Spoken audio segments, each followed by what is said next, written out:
O livro da Divina Consolação da Bem-aventurada Ângela de Foligno, páginas 51 a 55. Para me unir à cruz de Cristo, compreendi que primeiro precisava perdoar todos aqueles que me haviam ofendido. Depois seria necessário afastar de mim todas as coisas terrenas, não apenas em meus sentimentos, mas também em ação. Desapeguei-me de todos os homens e mulheres, amigos e parentes e de cada outra coisa. Porém, especialmente precisei abrir mão de minhas posses e até mesmo de mim mesma. Decidi então entregar meu coração a Cristo, que me havia feito tanto bem, escolhendo seguir o caminho espinhoso, o caminho da tribulação.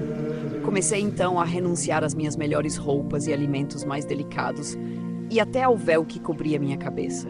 No entanto, tudo isso era vergonhoso e difícil para mim, pois eu ainda não sentia muito amor por Deus e vivia com meu marido. Por isso, cada vez que alguém me ofendia, isso era amargo para mim, mas eu suportava o quanto podia, com paciência. Naquele tempo, pela vontade de Deus, minha mãe, que era um grande obstáculo para que eu seguisse o caminho divino, faleceu. Meu marido também morreu, e em pouco tempo todos os meus filhos também se foram.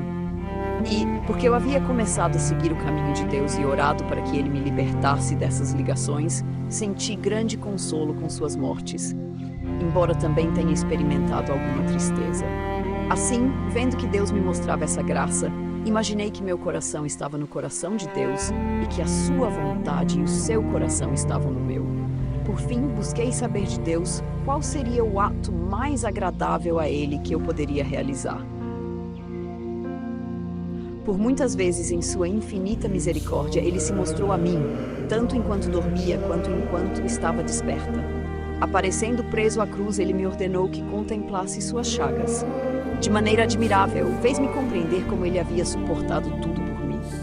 Isso aconteceu repetidamente, e ao me mostrar, uma a uma, todas as coisas que havia suportado por mim, Ele dizia: "Que podes fazer por mim que seja suficiente?"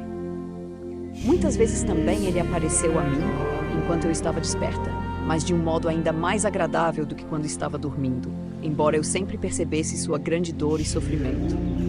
Nessas aparições, Ele me mostrou os sofrimentos de sua cabeça, os cabelos arrancados de suas sobrancelhas e barba. Ele enumerava cada um de seus flagelos e os mostrava nos locais onde haviam sido infligidos, dizendo: "Tudo isso foi por ti." Então, de forma muito clara, recordei-me de todos os meus pecados. Parecia-me que por meio desses pecados eu havia ferido novamente, e por isso tinha grande motivo para lamentar. Senti uma dor muito mais profunda do que antes. Enquanto Ele me revelava sua paixão, dizia: "Que podes fazer por mim que seja suficiente?" Então chorei, derramando lágrimas tão ardentes que queimavam minha carne. Por isso precisei banhá-la com água fria para que pudesse aliviar a dor. Eu percebia que não poderia fazer penitência de forma suficiente enquanto estivesse presa às coisas do mundo.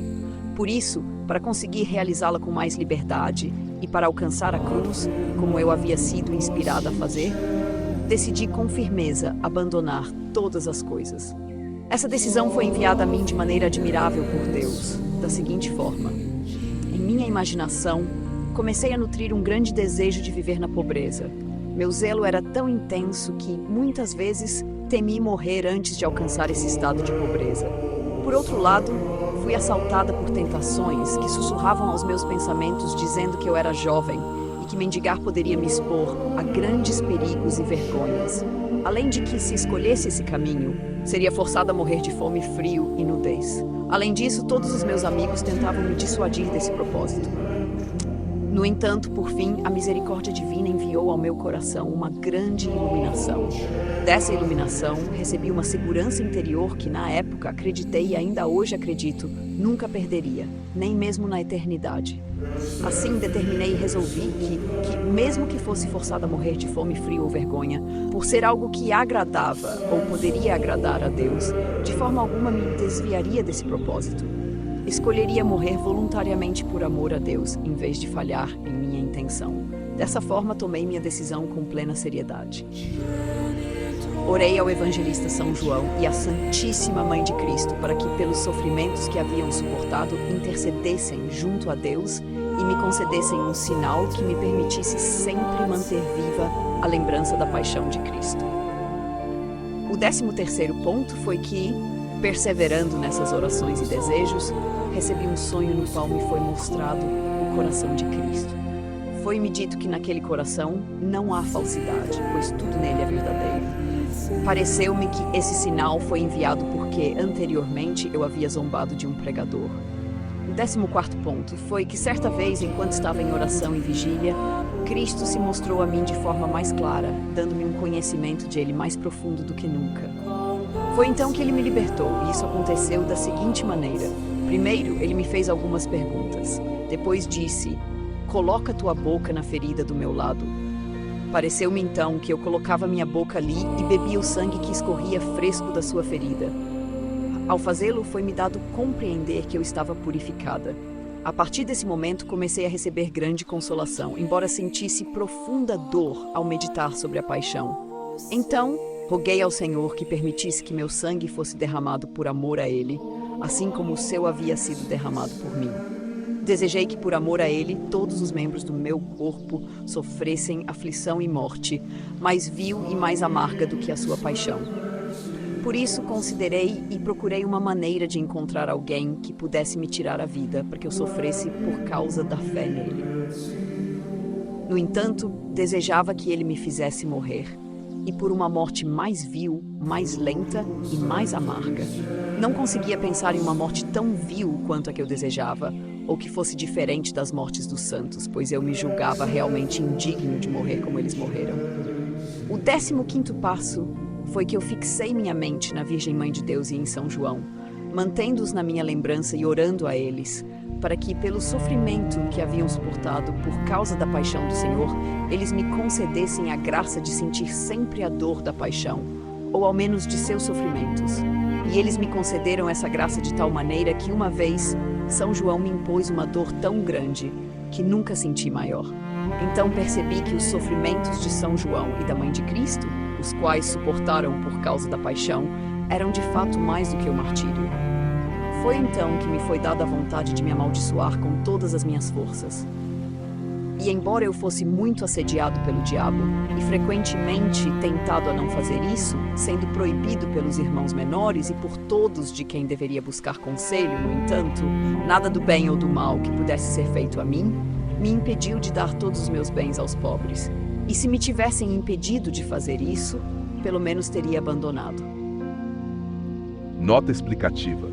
As lágrimas ardentes de Ângela simbolizam o arrependimento profundo e o efeito transformador do amor divino, um tema comum nas narrativas místicas. O 11º ponto foi que, devido aos seus pecados, Ângela sentiu-se movida a realizar uma penitência mais severa. No entanto, ela sentiu que não seria apropriado falar sobre isso naquele momento. Enquanto refletia sobre sua decisão e tentava se forçar a cumprir a penitência, acabou percebendo que, no final, não conseguia. Nota explicativa. Essas visões refletem o profundo desejo místico de Ângela de se unir completamente ao sofrimento de Cristo, compartilhando sua paixão como expressão máxima de amor e entrega. O gesto de beber o sangue de Cristo simboliza a purificação espiritual e a comunhão com o divino. Queridos ouvintes, chegamos ao fim deste audiolivro e quero expressar minha profunda gratidão a todos que permaneceram conosco até aqui. Sua dedicação em acompanhar essa obra é um verdadeiro sinal de busca pela sabedoria e pelo crescimento espiritual. Que o conteúdo ouvido possa nutrir sua alma e fortalecer sua fé. Aproveito para convidá-los a explorar as playlists do canal Caminho Católico, onde vocês encontrarão outros tesouros espirituais. São obras que podem acompanhar e iluminar sua jornada, como Castelo Interior de Santa Teresa de Jesus, Confissões de Santo Agostinho, Palavras Bíblicas com o Evangelho comentado por grandes eclesiásticos, Filoteia de São Francisco de Sales, Tratado da Verdadeira Devoção à Santíssima Virgem de São Luís Maria de Montfort, A Imitação de Cristo de Tomás de Kempis e As Três Idades da Vida Interior do Padre Garrigou Lagrange. Cada uma dessas obras oferece um caminho profundo de reflexão e conversão, e espero que possam encontrar nelas a mesma riqueza espiritual que proporcionaram a tantas gerações. Nosso canal está sempre aberto para quem deseja aprender e crescer na fé. Continue nos acompanhando e compartilhando essa jornada espiritual. Mais uma vez, obrigado por sua presença e que Deus abençoe a todos.